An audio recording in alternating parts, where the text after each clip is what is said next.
నమస్తే ఆంధ్రప్రభకి స్వాగతం. నేను ప్రియా కౌశిక్. DMK versus Pawan. తమిళనాట కొనసాగుతున్న రచ్చ. ఆధ్యాత్మిక సభతో పెరిగిన పొలిటికల్ హీట్. పవన్ కు మదురైలో లీగల్ షాక్. రిజిస్టర్ అయిన క్రిమినల్ కేసులు.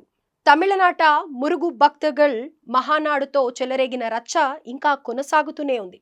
అక్కడ నిర్వహించిన ఈ అతిపెద్ద ఆధ్యాత్మిక సభ AP deputy CM Pawan Kalyan హాజరు కావడంతో పొలిటికల్ హీట్ పెరిగిపోయింది. పేరుకు హిందూ సమ్మేళనం అయినప్పటికీ రాజకీయ విమర్శలకు దారితీసింది. పవన్ కళ్యాణ్ ఏమీ బీజేపీ నేత కాదు, అలా అని ఆర్ఎస్ఎస్ లో మెంబర్ కూడా కాదు. కానీ సనాతన ధర్మ పరిరక్షణలో ఎందుకు కీలకంగా మారారు? ఇక్కడ నుంచి ఆయన ఒక్కరే మదురైకి వెళ్ళడానికి కారణం ఏంటి? ఇక్కడ క్రిమినల్ కేసులు కూడా నమోదయ్యేలా పవన్ చేసిన క్రైమ్ ఏంటి? Let's watch this story.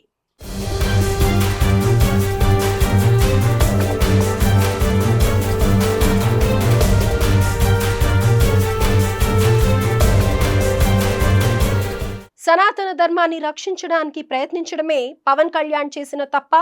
Hindu ధర్మాన్ని అవమానించవద్దని చెప్పడమే నేరమా? సెక్యులరిజం పేరుతో కొందరు చేసే దురాఘాతాలను ఎండగట్టడమే తప్పు అయిపోయిందా? అలానే ఉంది ప్రెజెంట్ సిచ్యువేషన్. ఎందుకంటే హిందూ దేవతలను అవమానిస్తూ మందిరాలపై దాడులు చేస్తున్న వారిపై పవన్ కళ్యాణ్ నిప్పులు చెరిగారు. ఇంకేముంది, మమ్మల్ని క్వశ్చన్ చేస్తావా అంటూ ఏకంగా క్రిమినల్ కేసులే పెట్టారు. అవును, తమిళనాడులోని మదురైలో పవన్ కళ్యాణ్ పై క్రిమినల్ కేసులు నమోదయ్యాయి.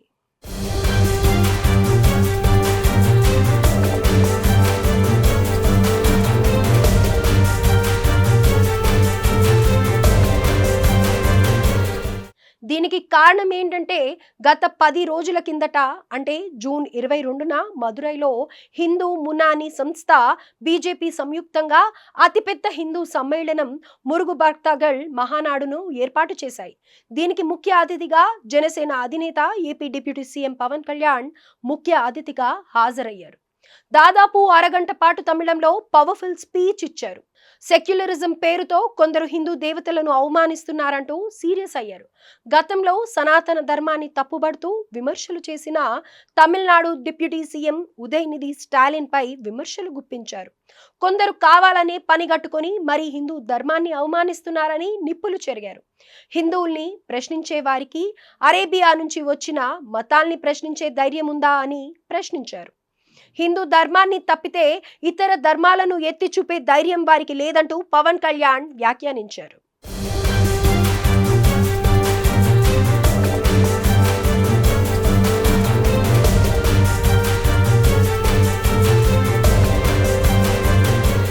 ఇంకేముంది, మత విద్వేషాలను రెచ్చగొట్టేశారు, విద్వేషపూరిత వ్యాఖ్యలు చేశారు, ఆధ్యాత్మిక సభ ముసుగులో సామరస్యాన్ని చెడగొట్టే విధంగా మాట్లాడారు అంటూ పవన్ కళ్యాణ్ పై కేసులు పెట్టారు. Madurai people's federation for communal హార్మనీకి చెందిన న్యాయవాది ఫిర్యాదు మేరకు మదురైలోని అన్నానగర్ పోలీస్ స్టేషన్లో కేసు నమోదు చేశారు పోలీసులు. ఈ క్రమంలో పవన్ పై భారతీయ న్యాయ సంహితలోని సెక్షన్లు 196/1A, 299, 302, 353, 1/B2 ల కింద కేసు రిజిస్టర్ అయింది. ఇదిలా ఉంచితే ఈ ఆధ్యాత్మిక సమ్మేళనం తర్వాత పవన్ కళ్యాణ్ తాజాగా ఓ తమిళ ఛానల్ కు ఇంటర్వ్యూ ఇచ్చారు. అందులో ఆయన కీలక విషయాలను పంచుకున్నారు. సనాతన ధర్మం భారత సంస్కృతిలో ముఖ్యమైన భాగమన్నారు పవన్ కళ్యాణ్. తనకు తెలుగు రాష్ట్రాలు తమిళనాడు ఒక్కటేనని చెప్పారు. ఎందుకంటే ఏపీ కూడా ఒకప్పుడు మద్రాస్ ప్రెసిడెన్సీలో భాగమే. తన చిన్నతనంలో తమిళనాడులో ఉన్న టైంలో అమ్మన్ పెర్మాళ్ ఆలయాలకు వెళ్లేవాడినని తెలిపారు. అక్కడ కుమారస్వామి అయినా ఇక్కడ మురుగన్ అయినా ఒకటే, చేసే ప్రార్థన ఒకటేనంటున్నారు పవన్.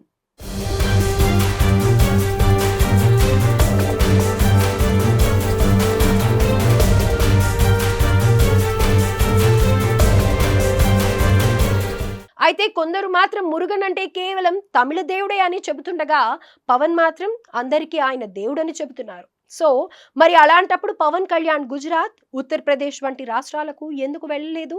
ఎందుకు ఇలాంటి ఆధ్యాత్మిక సభలు నిర్వహించలేదు అనే వాదనలు వినిపిస్తున్నాయి. దీనికి సమాధానం ఇచ్చారు పవన్.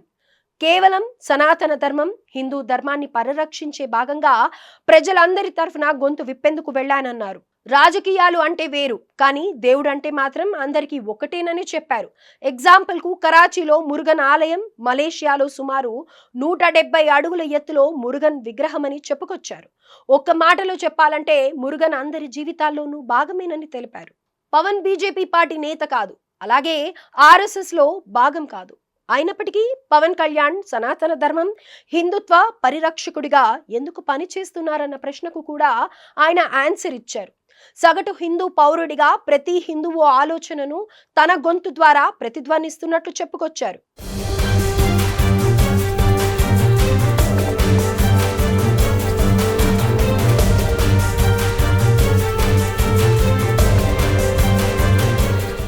గతంలో సోషలిస్ట్ గా ఉన్నటువంటి పవన్ కళ్యాణ్ హిందూ ధర్మ పరిరక్షకుడిగా ఎలా మారారన్న ప్రశ్న ఎదురైంది.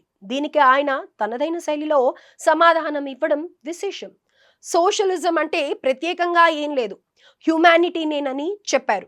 అందరూ బాగుండాలన్నారు. అంతేకాదు తన లైఫ్లో సోషలిజం, ఆధ్యాత్మికం రెండు భాగమేనని క్లారిటీ ఇచ్చారు. అయితే హిందుత్వ ఎజెండాతో చేపట్టిన ఆధ్యాత్మిక సభ అయినటువంటి మురుగు భక్తర్గల్ పై ఆరోపణలు రావడం బాధాకరమన్నారు పవన్. ఇప్పటికైనా ఇటువంటి విమర్శలను పక్కన పెట్టి రాజకీయాలకు అతీతంగా, వ్యక్తిగత ప్రయోజనాలకు అతీతంగా హిందుత్వంలో ఒకే గొంతుగా ప్రతిధ్వనించాలన్నారు.